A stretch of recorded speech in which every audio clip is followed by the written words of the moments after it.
In this video, we are going to look at first day of 12.5, which is called solving quadratics using the square root method. However, we cannot solve using the square root method until we learn a very important skill, which is called simplifying radical expressions. So what exactly is a radical expression? Well, it is any expression that contains a radical.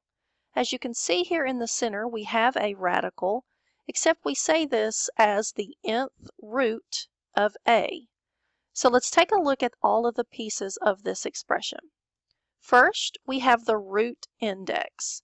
That number normally tells us the root we are taking. Now, for the most of the time, we have just a square root of a. So if there is not a number there for the root index, that's just called the square root, but it could be the cube root, the fourth root. Now, of course, this is called the radical, and the number inside here, that's called the radicand.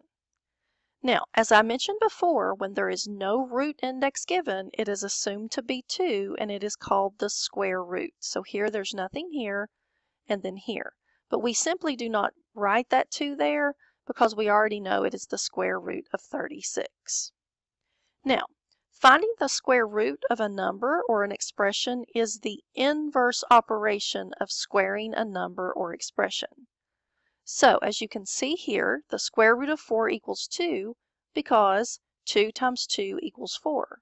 4 is the perfect square. But I need you to realize that this is what's really going on. The square root of 4 can be rewritten 2 squared. Now, the reason why 2 squared equals 2 is because the square root and this 2 cancels each other out for the 2. Another example, square root of 16 equals 4 because 4 times 4 make up 16. So rewriting it, the square root of 4 squared, those cancel out, it equals 4. We can also do this with letters. The square root of x squared equals x because x times x equals x squared, or the square root of x, that cancels out, equals x. Now, a positive number a has 2 distinct square roots, one positive, one negative. The positive, or the principal square root, is denoted by the square root of a, and the negative square root is denoted negative square root a. Now, a negative number has no real square roots. In other words, if you have the square root of negative 4, you cannot calculate that because that is not a real solution. Now, as we look at these examples here, here is number 1. We have the square root of 49. Now, you all probably know that it's just 7, but I need you to see it like this. The square root of 49 is really the square root of 7 times 7, which you can write as square root of 7 squared, which equals 7 because this 2 and this square root cancel each other out. Now, this is the principal square root. It's the positive one. Moving on to example 2, you have the negative square root of 81. Notice the negatives on the outside. This is the negative square root. So I need you to see that the negatives outside, 81 can be written 9 times 9 or 9 squared. Negative stays on the outside. Simplify this. This is negative 9. Now, question 3 enters the plus minus symbol.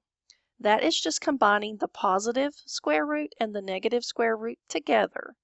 So it stays outside. You have plus or minus. This means 10 times 10 equals plus or minus square root of 10 squared. Those cancel out. The answer is plus or minus 10. And the last one here is the square root of 1 with the negative on the outside. Same process. Remember, the negative cannot be inside. It's okay on the outside. It simply stays on the outside. The square root of 1 times 1 equals negative square root 1 squared for a negative 1. So, what do 1, 2, 3, and 4 all have in common? Well, they all have perfect squares underneath the square root. So, knowing your perfect squares is going to help you with this lesson. So here I have listed all of the perfect squares up to 15.